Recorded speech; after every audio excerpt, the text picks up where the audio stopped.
E eu quero falar aqui de 7 coisas que tem que haver na sua casa. Essas coisas são fundamentais para a paz, para a harmonia, para dormir bem à noite, para que você e seu marido se deem bem, para que você e seus filhos tenham, concordância e que haja um clima, um ambiente de desfrute, um ambiente de tranquilidade, um ambiente de alegria. Eu quero começar com um texto da Palavra de Deus, Salmos 16, verso 11.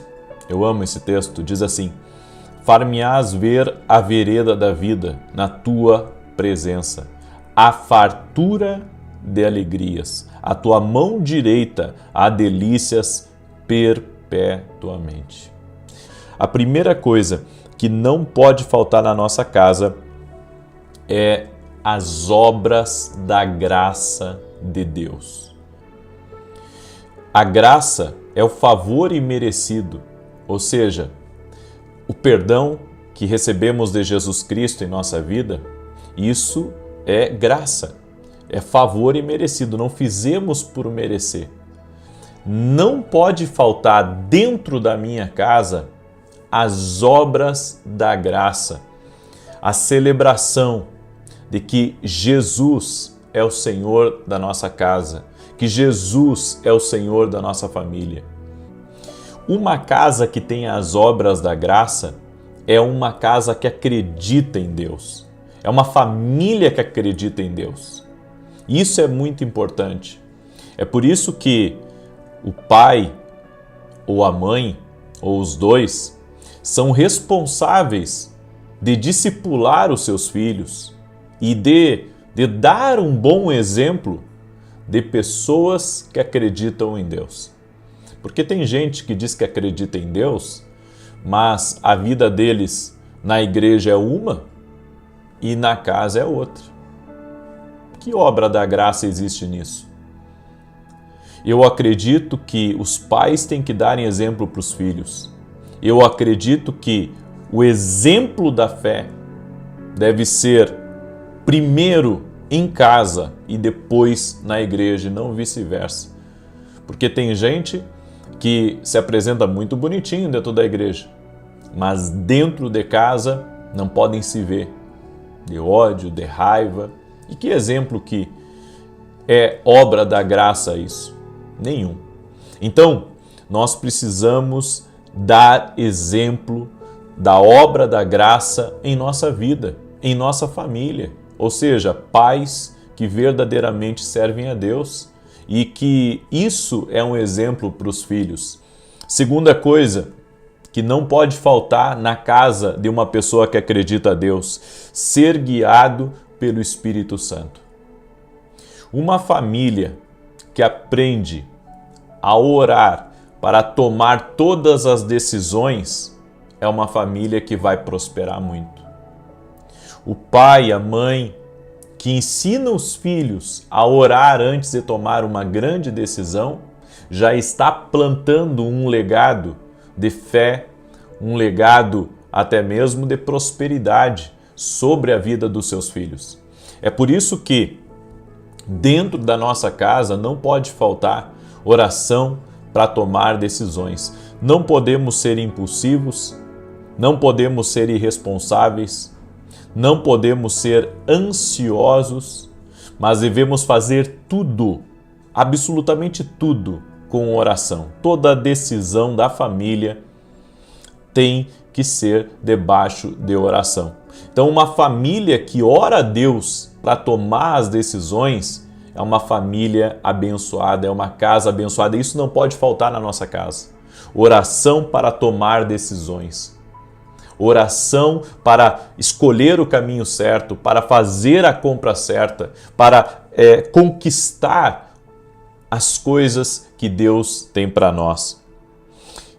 Terceira coisa que não pode faltar na casa de uma pessoa que acredita em Deus é uma pessoa que é totalmente livre do legalismo religioso. Uma casa livre do legalismo religioso.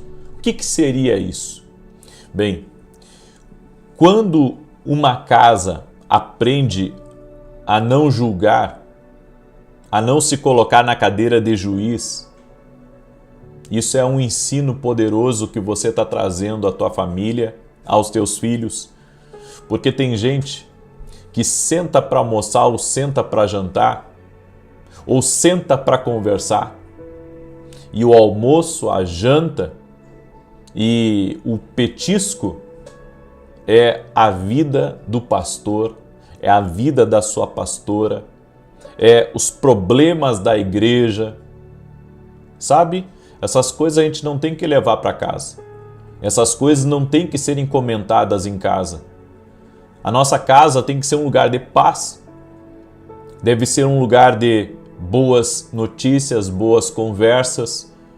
Não deve ser um lugar onde a gente fica criticando todo mundo, falando dos pecados dos outros. Não. Deve ser um lugar de paz. Deve ser um lugar de harmonia.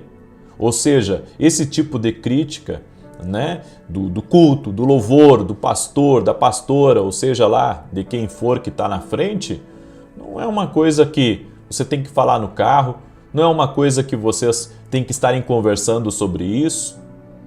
É importante que a nossa casa seja uma casa livre do legalismo religioso e também que não julga aquilo que é diferente. Porque é isso que acontece, tem gente que ri, sabe? Ri das igrejas mais, às vezes, mais tradicionais ou que tem mais costumes, né? A forma como as pessoas se vestem, a forma como eles conduzem os cultos. No entanto, você tem que entender uma coisa, a nossa casa não pode ser uma casa de crítica. Não pode. Ou seja, se a outra igreja tem um costume diferente, vamos respeitar. Vamos respeitar, é a forma como eles acreditam, é o costume daquela casa. Por que eu vou trazer esse tipo de crítica para dentro da minha casa? Por que eu vou atrair maldição para a minha vida falando dos outros? Falando do costume de outra igreja? As pessoas têm que aprenderem, sabe, a respeitar o costume de cada casa. Na minha casa tem um costume, na igreja que eu cuido tem um costume. Mas na igreja do lado tem outro costume, eu respeito. Eu não estou para combater esse tipo de coisa. Tem coisas que tem que ser combatida e não é isso. O que tem que ser combatido é o pecado, é as coisas erradas. E não esse tipo de, sabe, de manifestação, de alegria, de prazer que a pessoa está. Eu não quero esse tipo de maldição na minha casa. Nós não podemos. Sabe, tem gente que fica ouvindo críticos na internet. Sabe, como se isso fosse uma coisa boa. Isso não é uma coisa boa. Nem para você assistir na sua televisão, nem para você assistir no seu celular, na frente dos seus filhos.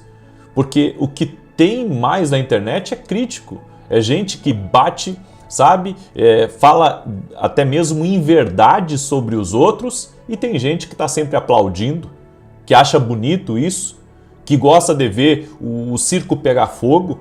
Eu vou dizer uma coisa para vocês, Deus não se agrada disso.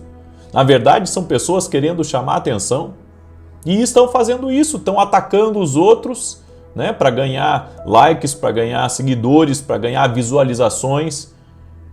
Mas nós não podemos colocar isso dentro da nossa casa. O que nossos filhos vão pensar? Né? O que vão pensar da igreja? O que vão pensar das coisas de Deus? Eu vou dizer uma coisa para você, não se dá ibope, tem tanta coisa boa para ser pregada. Nós temos que pregar mais sobre amor, temos que pregar mais sobre tolerância, temos que pregar mais sobre perdão, certo? Temos que pregar mais sobre um bom testemunho, tem tanta coisa boa para pregar e eu vou pregar exatamente falando mal do outro, criticando o outro, ou o pastor lá que faz as coisas diferentes do que eu faço? Mas espera aí, cada um vai prestar conta diante de Deus? Eu não vou estar permitindo isso dentro da minha casa? A nossa casa tem que ser um lugar sadio, não um lugar de crítica, de apontar o dedo. Deus não nos estabeleceu como juízes? A quarta coisa que não pode faltar na nossa casa, não pode faltar o respeito. A partir do momento que acaba o respeito, o amor já foi embora há muito tempo. Na nossa casa não pode acabar o respeito. O respeito que eu tenho que ter com os meus filhos, o respeito que eu tenho que ter com a minha esposa, o respeito que eu tenho que ter com as pessoas que trabalham comigo ou que trabalham para mim. Não pode haver falta de respeito. A partir do momento que você falta com respeito com alguém, você está abrindo a margem para os teus filhos fazerem igual ou fazer pior. Porque os nossos filhos vão ser melhores do que nós nas coisas boas que nós fazemos e vão ser piores do que nós nas coisas ruins que nós fazemos. Tudo amplifica nos filhos. É por isso que aquilo que eu tenho que mudar, isso vai refletir na vida dos meus filhos, vai refletir na minha casa. Ou seja, nós precisamos manter o respeito nos nossos relacionamentos, manter o respeito com as pessoas que até prestam algum serviço para a gente. Então, o respeito numa família, sabe? Isso não pode faltar numa casa que acredita em Deus, certo? A quinta coisa que não pode faltar numa casa é a honra com pai e com mãe. A forma como você trata seus pais, a forma como você trata seus sogros, isso vai refletir diretamente dentro da sua casa e no ambiente da sua família. Ou seja, honra pai e mãe, ajuda pai e mãe, sabe? Seja paciente com pai e mãe, faça o que você puder por pai e mãe, por sogro e sogra, e Deus vai te honrar. Teus filhos vão ver isso. A sexta coisa que não pode faltar numa casa é o perdão. Nenhuma família, nenhum lar é perfeito, certo? Perfeito só é Jesus e o céu. Aqui nessa terra, todos nós vamos estar em constante mudança, aperfeiçoamento, melhora, amém? Eu não sou perfeito, eu tenho meus erros, você não é perfeito, todo mundo aqui, né, tem seus erros, suas falhas. Quando a gente erra, tem que pedir perdão, sabe? Tem que pedir perdão para os nossos filhos. Eu acredito que nossos filhos têm que verem também quando a gente erra, né? E é quando a gente erra também como casal, né? Ou erra com eles, porque se nós não pedimos perdão pelos nossos erros com os nossos semelhantes, que exemplo eles vão ter de reconhecer a sua falha, de reconhecer o seu erro e de voltar atrás, certo? Então, nós precisamos ter um coração quebrantado e um coração que perdoa, para que também seja perdoado. Jesus ensinou isso. Jesus ensinou que na oração do Pai Nosso, perdoa as nossas dívidas, como nós temos perdoado aqueles que nos devem. O perdão tem que fazer parte de uma casa que acredita em Deus. O perdão tem que fazer parte. E para encerrar essa palavra, a sétima coisa que não pode faltar na casa de um cristão, tá? Eu vou falar agora, e antes de eu falar a sétima coisa que não pode faltar na casa de um cristão, eu quero pedir para você deixar sua curtida aqui nesse vídeo, por gentileza, e que você também mandasse, espalhasse, né, essa mensagem para outras pessoas. Tem tanta gente compartilhando o que é ruim, né? Vamos compartilhar o que é bom, certo? Vamos compartilhar o que é bom, vamos compartilhar coisas boas, porque a nossa vida é feita de semeadura e colheita. A nossa vida é feita de semeadura e colheita. Essa é a nossa vida. A sétima coisa que não pode faltar na casa de uma pessoa que acredita em Deus: generosidade e honra. Como assim, profeta? Cada um tem suas condições, certo? Eu acredito que cada um tem suas condições. Um ganha um salário mínimo, outro ganha 10. Cada um tem as suas condições. Com aquilo que você tem que aprender a honrar as pessoas da casa. Honra seus filhos, honra seu cônjuge, sabe? Não só com presentes, mas também com elogios. E aprenda a honrar suas autoridades espirituais. Sabe, meus filhos sabem Eu sempre digo para eles, eu tenho 2 pastores que trabalham comigo, né, na minha casa, e eu sempre digo para eles, vocês têm que respeitarem os pastores, vocês têm que respeitar eles. Eu sempre digo, ou seja, aprenda a honrar, sabe, as pessoas que são autoridades espirituais. Diga para os seus filhos, sabe, honrar os pastores da igreja que você congrega. Fale bem dos pastores que você congrega. Ore pelos pastores que você congrega, ore pela família deles, ore pela igreja. Os seus filhos têm que verem que você honra a igreja, que você honra seus pais espirituais, seus líderes espirituais. Uma casa que honra a sua liderança espiritual, uma família que aprende a honrar, que aprende a valorizar, que aprende a falar bem, sabe, dos seus líderes espirituais, é uma família que prospera, é uma família que seus negócios prosperam e prosperam de forma saudável, sabe? É a bênção que se estabelece sobre o teu ambiente, sobre o teu lar. Ensine sobre generosidade, sabe, com os menos favorecidos, a doar as roupas que não servem mais, a levar até mesmo para a igreja, sabe, uma cesta básica, aprender a dar, aprender a servir, aprender a entregar. Eu sempre digo para os meus filhos, no domingo, sabe, que é o dia que eu sirvo na igreja, eu digo para os meus filhos, eu digo assim, olha, hoje é o dia de nós nos alegrarmos, porque nós vamos servir a Deus. E a minha pequenininha, que já está na dança, na dança profética da igreja, ela já acorda no domingo, ela acorda 6 e pouco da manhã, já pronta com a roupa da dança, e ela fica incomodando eu e a mãe dela para levar ela, porque ela tem ensaio da dança antes do culto. Olha só, uma criança no domingo de manhã cedo, já incomodando para ir para a igreja. Isso é uma bênção de Deus. Isso é uma coisa maravilhosa. E eu convido você, sabe, a servir a sua igreja no domingo. Você já serve a tua vida toda semana. Você tem o sábado de descanso, mas no domingo vai servir a tua igreja, vai ajudar na Santa Ceia, vai ajudar em alguma coisa na igreja. Que seus filhos vejam a maneira como você trata a igreja, a maneira como você trata as coisas de Deus.